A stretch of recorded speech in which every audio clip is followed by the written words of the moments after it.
Let's see how to install pip in VS Code. So if I run pip command here, it will show me the error pip is not recognized. So for that, copy this URL. You will find this URL in the description also. Copy and paste this. What it will do, it will download one get-pip.py file in the present working directory. After downloading this file, using this file only we have to download the pip.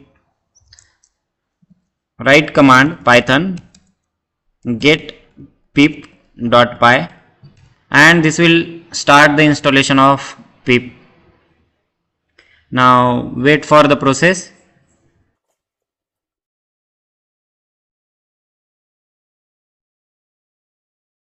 Here pip is installed in this directory.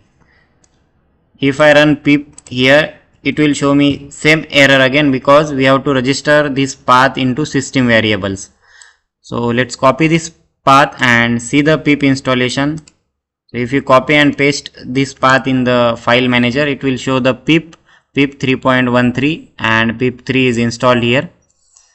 So copy this path and open system variables by pressing and start button and search for var.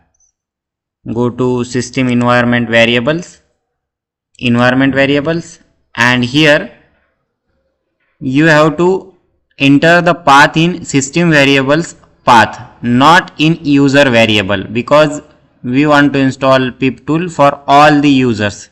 So double click on path and click new here and paste that path. So this path is where our pip tool is installed. So click on OK, OK and OK.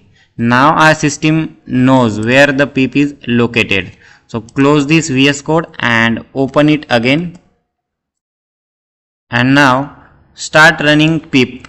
So if I run pip now, it will show me the information about the pip tool, right? So in this way you can install pip tool in your system.